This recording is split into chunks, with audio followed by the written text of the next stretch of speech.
Singapore एक ऐसी country जो टूरिस्ट के बीच काफी पॉपुलर है।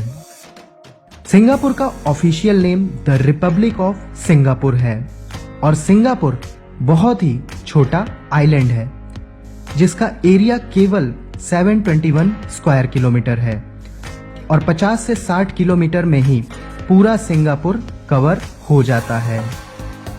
मतलब कि सिंगापुर हमारी दिल्ली से भी छोटा है। सिंगापुर कंट्री होने के साथ ही साथ सिटी भी है और आइलैंड भी है और खास बात यह है कि सिंगापुर की कोई कैपिटल भी नहीं है। सिंगापुर साउथ ईस्ट एशिया में पड़ता है और मलेशिया और इंडोनेशिया इसके पड़ोसी देश हैं।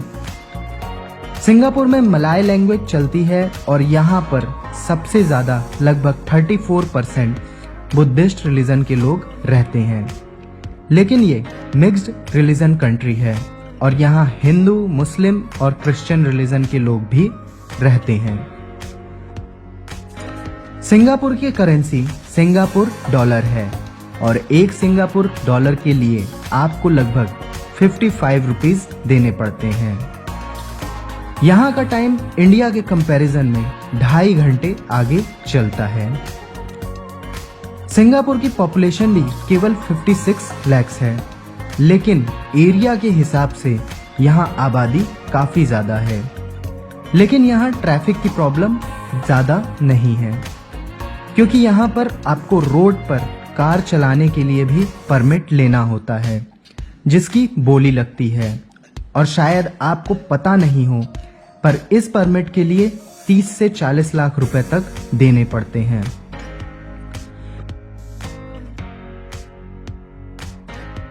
सिंगापुर जाने के लिए इंडिया से काफी सारी डायरेक्ट फ्लाइट है और दिल्ली से सिंगापुर की राउंड ट्रिप की फ्लाइट केवल 20,000 रुपीज में आपको मिल जाएगी, जबकि कोलकाता या चेन्नई से 15,000 से 16,000 में भी सिंगापुर की राउंड ट्रिप की फ्लाइट मिल सकती है।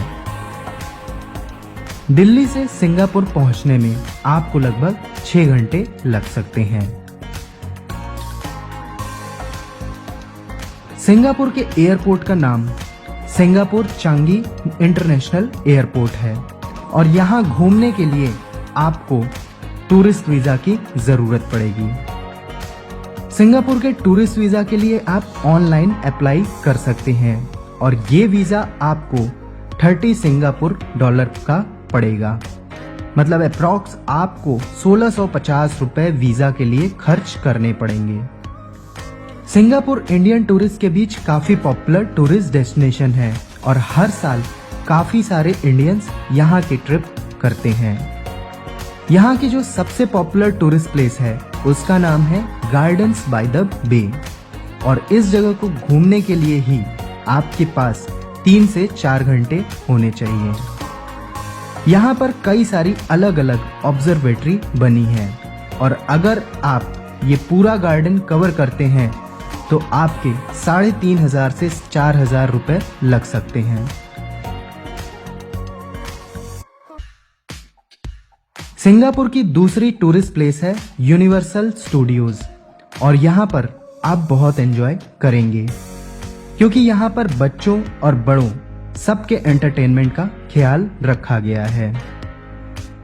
यहाँ पर आप रोलर कोस्टर एंजॉय कर सकते हैं, शोज देख सकते हैं और खाने पीने के साथ शॉपिंग भी कर सकते हैं। यहाँ घूमना आपकी पॉकेट पर थोड़ा भारी पड़ेगा क्योंकि यहाँ का टिकट का प्राइस ही 81 सिंगापुर डॉलर है, मतलब अप्रॉक्स 4,500 रुपीज।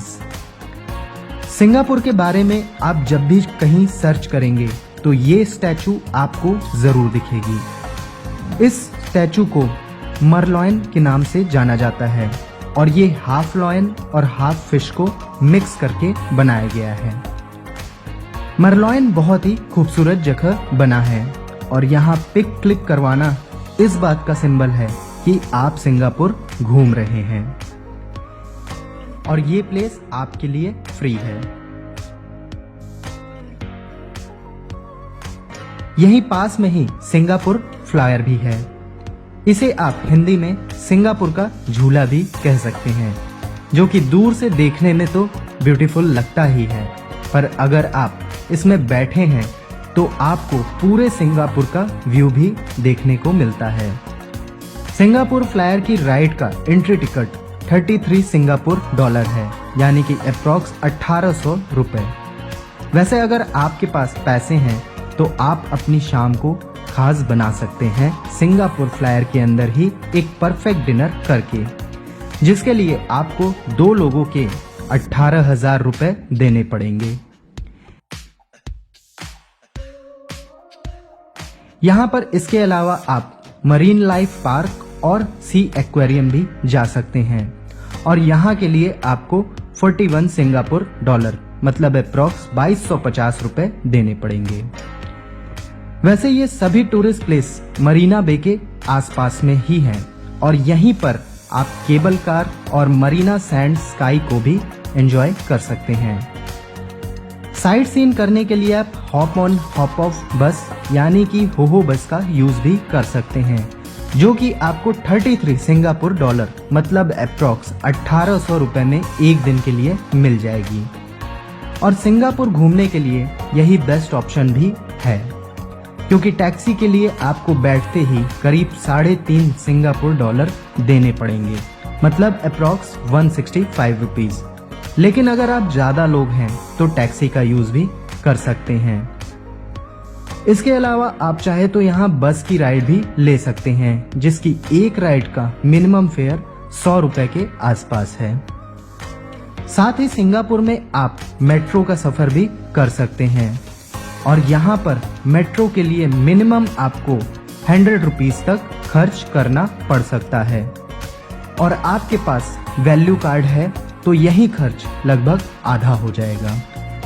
लेकिन आप चाहे तो 10 सिंगापुर डॉलर में ही एक दिन का अनलिमिटेड मेट्रो और बस राइड का ट्रैवल कार्ड ले सकते हैं, मतलब लगभग 550 रुपए में ही पूरे दिन मेट्रो और बस की अनलिमिटेड राइड ले सकते हैं। सिंगापुर में और भी कई सारी एक्टिविटी कर सकते हैं, जैसे night safari, river safari, water park और मेगा जंप जैसी एक्टिविटी को एंजॉय कर सकते हैं। सिंगापुर में आपको होटल पर कम से कम 3,000 रुपए से 4,000 रुपए पर डे खर्च करना पड़ सकता है।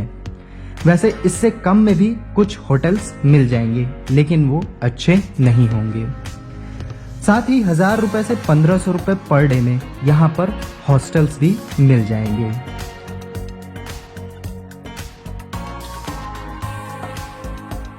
अगर यहाँ पर खाने की थाली आप लेते हैं तो आपको 800 रुपए से 1,000 रुपए तक पड़ सकती है, और अगर एक डोसा भी लेते हैं तो 400 रुपए से 600 रुपए तक का पड़ सकता है। सिंगापुर घूमने के लिए आपके पास कम से कम 3 दिन होने चाहिए। यहाँ पर 3 दिन घूमने का खर्चा एक पर्सन के लिए कुछ इस तरह से हो सकता है। होटल का 3 दिन का 12,000 रुपए होगा, लेकिन एक रूम में 2 लोग रहेंगे तो एक पर्सन पर 6,000 रुपए ही आएगा। खाने पीने की चीजें यहाँ पर कॉस्टली हैं, इसलिए एक दिन का खर्चा आपका कम से कम खाने पीने पे 2,000 रुपए का आ सकता है। तो इस हिसाब से 3 दिन का आपका 6,000 रुपए मील्स का खर्चा होगा। ट्रांसपोर्टेशन का आपके ऊपर यहाँ पर लगभग 5,000 रुपए का खर्चा एक लोग पर आएगा। वीजा का 1,650 रुपए लगेगा, जबकि एंट्री फीस का यहाँ पर आपका 20,000 रुपए तक लग सकता है। अगर आप कुछ प्लेसेस को स्किप करते हैं तो आपकी ये कॉस्ट कम हो सकती है। फ्लाइट का खर्चा आपका 20,000 रुपए तक आ सकता है, जबकि कुछ अदर खर्चे जैसे कि सिम कार्ड, करेंसी एक्सचेंज और भी कुछ खर्चे अगर आप करते हैं तो 3,000 रुपए तक इसको आप मान के चल सकते हैं। तो टोटल अगर आप 3 दिन का खर्चा एक पर्सन पर जोड़ेंगे तो लगभग 61,650 रुपीज का खर्चा एक लोग पर आएगा। आप चाहे तो सिंगापुर का कस्टमाइज पैकेज भी ले सकते हैं, जिसमें आपकी कुछ बचत भी हो सकती है। तो ऐसी ही वीडियोस को देखने के लिए चैनल को सब्सक्राइब करना और वीडियो को लाइक और शेयर करना ना भूलें।